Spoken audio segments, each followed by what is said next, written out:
The Himalayas, ageless, serene. Yet how many of us have explored the valleys mothered by these proud mountains? Valleys whose history is an integral part of the story of this subcontinent.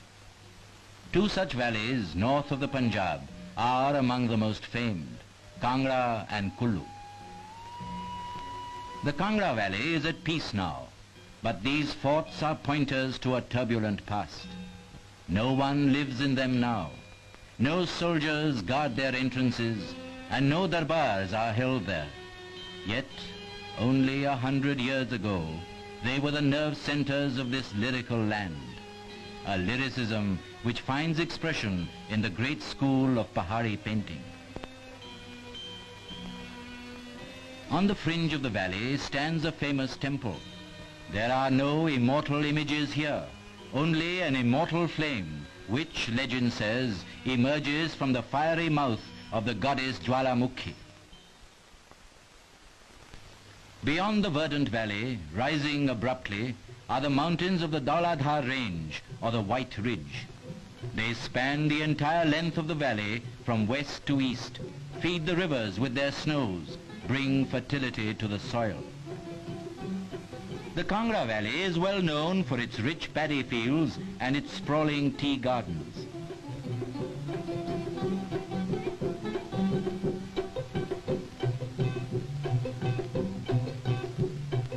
Life in the villages on the foothills is simple. The Dogras and the Gaddis, the two communities which inhabit the valley, work hard to provide themselves with all that they need.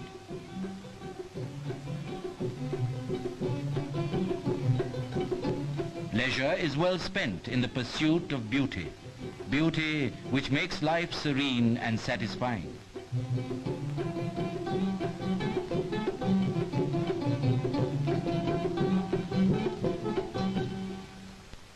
The Gaddis are essentially shepherds, not typical nomads, but people who lead an outdoor life searching for pastures, roaming the neighboring hills and valleys, living and eating wherever their sheep happen to be.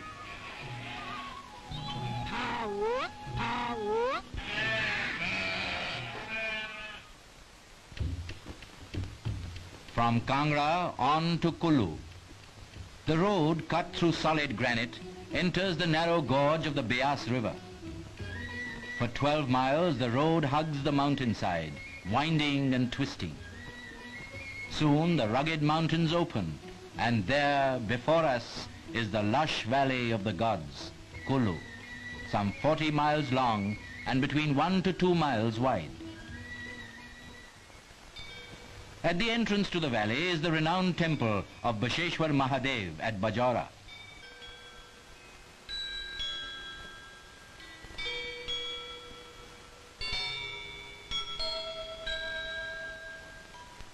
Beyond Bajara, the fertile valley, covered with paddy fields and fruit orchards. Ringed by towering peaks, in the center of the valley lies the main town, Kullu.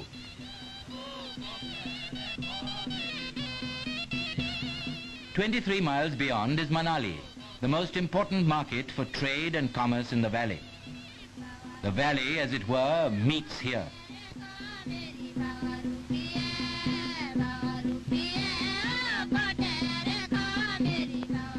Pine and deodar forests abound.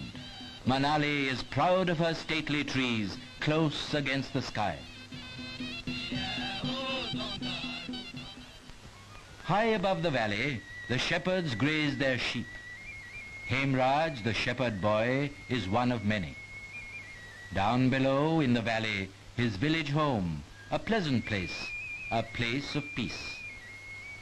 Not far away, Banti, the village belle, takes out her cattle. It's like any other day, but for some time now, preparations have been going on for Hemraj's marriage to Banti.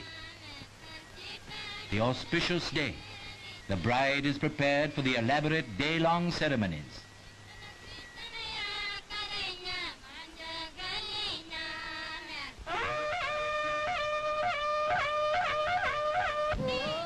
The bridegroom and his party are ready to leave for the bride's house. The groom's sister offers arti, the traditional blessing.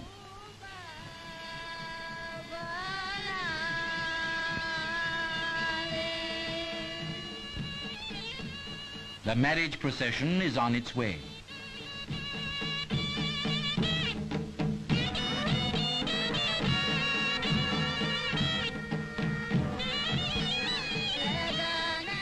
The bride's mother welcomes the young man who comes to take her daughter away. According to custom, the bride, heavily veiled, is carried by her maternal uncle. The marriage ceremony is held under a specially erected mandap. The holy fire is witness to the marriage and offerings are made to it. Kanyadan, the father gifts his daughter.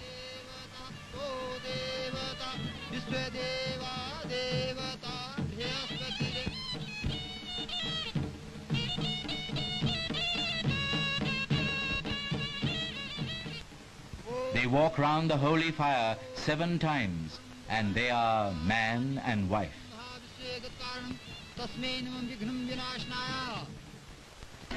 The days pass.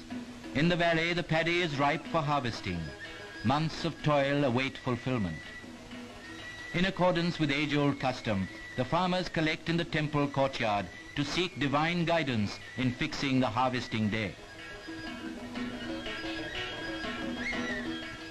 On the appointed day, the oldest man in the village goes to the fields, offers flowers and prayers to nature and her bounty.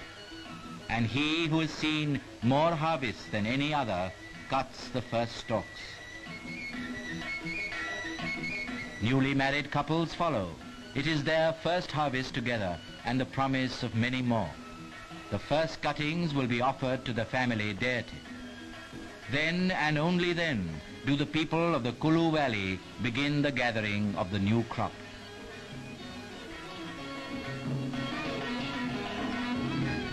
From the fields, the menfolk visit the temples and shrines and make their offerings. Meanwhile, the women thresh the paddy, prepare for the harvest feast. The paddy is roasted in a common kitchen. This has been so for as long as one can remember. In the evening, the freshly harvested paddy is cooked in every home. It is said by some that each harvest of paddy has its own flavor.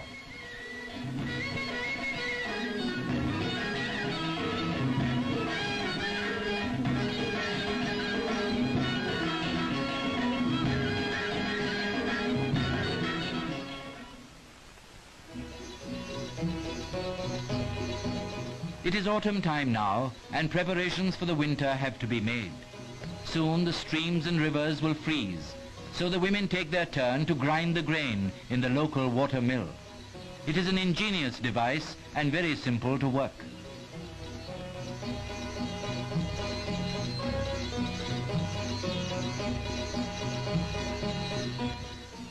The hunt for wood, fodder and grass is important. Stocks must be built up to cover the winter months.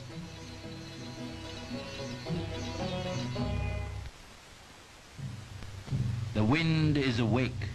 Winter is on its way. And then the snow, the beautiful snow, filling the sky and the earth below. But the business of living goes on, as always. Even the sheep must be taken out and fed.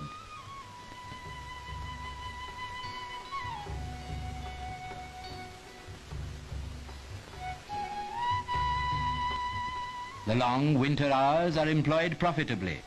Some weave the famous Kullu shawls. Others spin yarn or yarns by the fireside.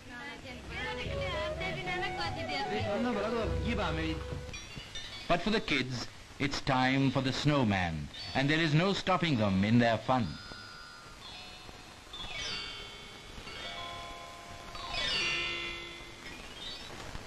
Now, the snow line on the mountains begins to recede. Spring is bursting through. And with spring comes new life.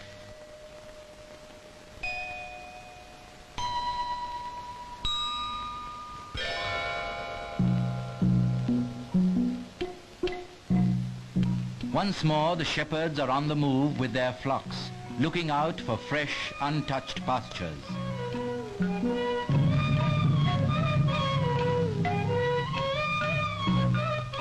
Once again, the farmers turn to their fields, which must now be prepared for sowing.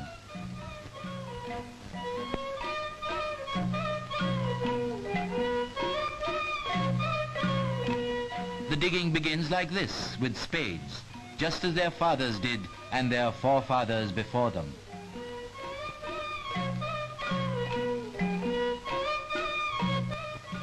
When the summer comes, the passes to other valleys open. Sheep and mules laden with cloth, salt, sugar and spices trudge across the Rohtang Pass on to Lahaul and Spiti on the other side of the mountain. From there they will bring back wool and kut, an important medicinal herb.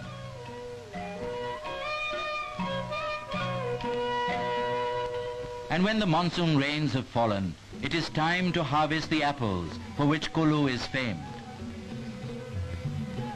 The valley is indeed India's fruit orchard. Apples of all varieties and persimmon. The way of life is well ordered in these mountain regions, in tune with the coming and going of seasons.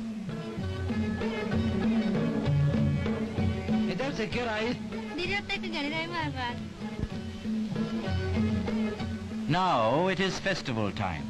Everywhere families are preparing to join the Dasera celebrations.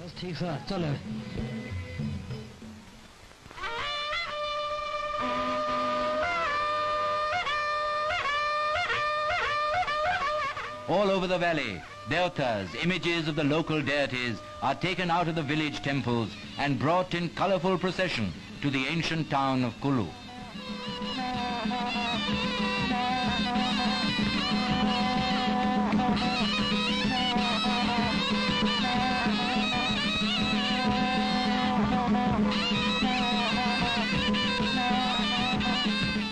With each hour, the throng swells. All the devtas are here, following the chariot of Raghunathji. He is the presiding deity of the valley. These celebrations recall the story of the Ramayana, of the triumph of good over evil.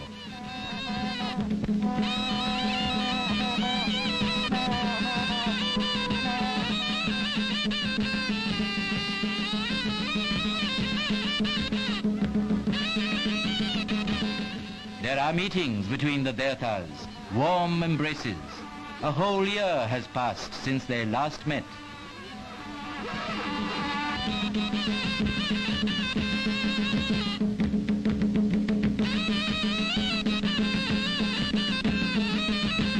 The Valley of the Gods in full array.